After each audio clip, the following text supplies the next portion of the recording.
Salut, c'est Mathieu et nous sommes sur le Festival international des jeux de Cannes 2017 avec Florian Siriex. Bonjour.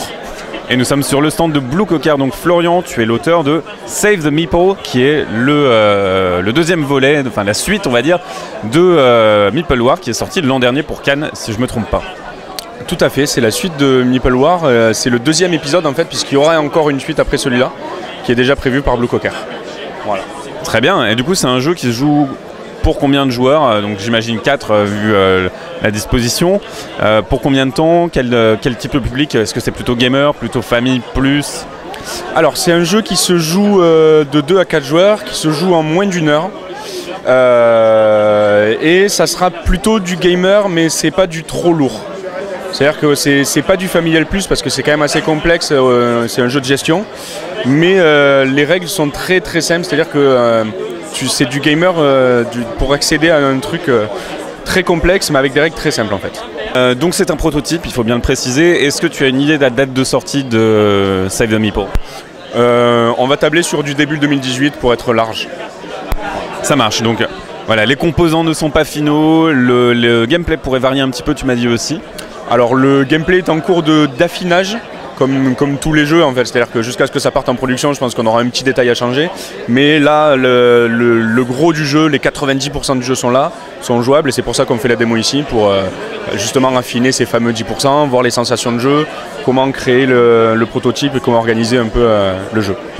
Alors c'est quoi l'histoire de Save the Meeple? Qu'est-ce qu'on essaye de faire? Est-ce qu'on est des meeples comme dans Meeple War?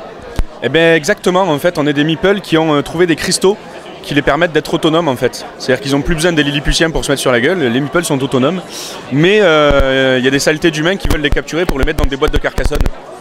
Donc en fait on va aider les meeples à se protéger des humains et à essayer de construire des fusées pour partir dans l'espace pour être tranquille. Ah je t'avais prévenu, le thème est taré. Hein. Effectivement, mais c'est cool. Comment on gagne dans Save the Meeple? Qu'est-ce qu'on essaye de faire? Est-ce qu'on prend des fusées et qu'on les fait et qu'on envoie ces meeples dans l'espace? Eh bien, tout à fait, c'est une des 2 manières de gagner en fait. En fait, c'est un jeu de gestion, donc il va y avoir plusieurs manières de scorer.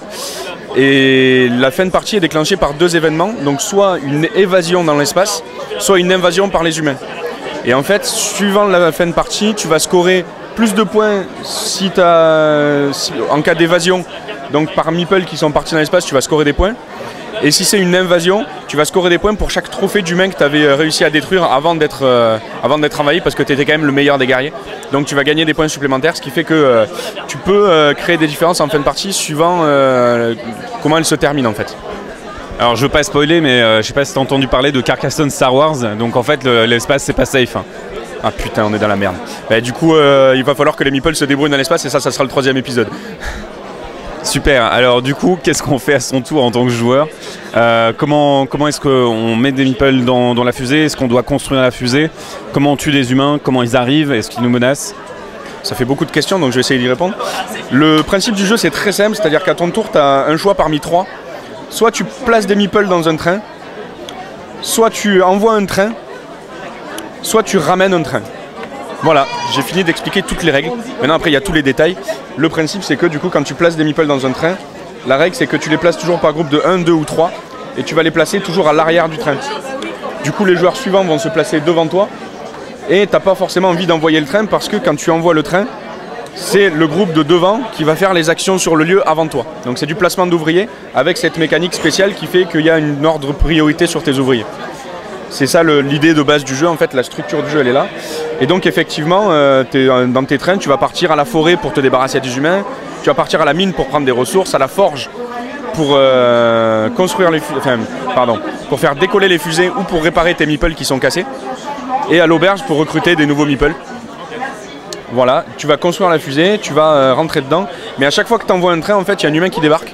Donc il faut penser à aller à la forêt pour taper des humains et récupérer des trophées de temps en temps, parce que sinon tu vas te faire envahir.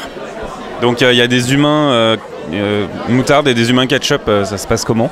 Eh ben, en fait ça dépend de ta faim en fait, c'est-à-dire qu'on commence par maillot au début, tranquillou. En fait ça c'est pas du tout définitif, puisque je prenais des meeples pour faire les humains. Communément on prend les meeples pour faire les personnages. Là comme on joue des meeples, ben, on va prendre des figurines d'humains. Voilà, ça c'est justement la production qui va gérer. Mais on a 2 niveaux d'humains, parce qu'au bout d'un moment ils commencent à s'énerver et ils vont devenir un peu plus violents. Donc c'est les ketchup qui sont un peu énervés. En fait, c'est pas du ketchup, c'est de la harissa, quoi. C'est ça, c'est de la sauce piquante. Ouais. Alors du coup, les actions, elles vont réaliser quel type d'effet? Donc j'imagine que dans la forêt, là, je vois une fusée, donc on doit faire des trucs avec la fusée. Donc tu m'as dit qu'à l'auberge on recrutait. Qu'est-ce qui se passe dans les autres, genre à la forge, à la mine? Alors à la forêt, donc justement, tu construis la fusée. Donc on va construire morceau par morceau. Tu vas pouvoir lancer des chantiers de fusée en choisissant même la taille de la fusée que tu veux faire. Donc voilà, tu fais tes trucs comme ça. Tu payes tes ressources et donc tu vas pouvoir construire des parties de fusée et gagner des points de victoire qui sont secrets. Une fois que la fusée est remplie, elle part sur l'aire de lancement et là tu peux placer à ce moment-là des meeples dans les fusées. Le problème c'est que les meeples qui sont partis dans l'espace, ils peuvent plus t'aider à travailler. Et comme c'est un jeu de placement d'ouvriers, tu capitalises des points pour la fin de partie si ça se passe bien, mais tu perds des meeples pour la partie, donc c'est pas forcément évident. Le truc c'est que à chaque fois que tu envoies un train, il y a des humains qui apparaissent dans la forêt, donc tu peux aussi combattre les humains, mais à chaque fois que tu combats les humains, tes meeples ils sont cassés et ils mettent un moment à se réparer. Donc tu perds aussi des meeples pour un jeu de placement d'ouvriers, c'est pas génial. La forge te permet de réparer tes meeples plus rapidement, parce qu'ils vont se réparer au fur et à mesure, et la forge te permet de réparer automatiquement tes meeples en dépensant des ressources. La mine te permet d'aller creuser des ressources, principalement.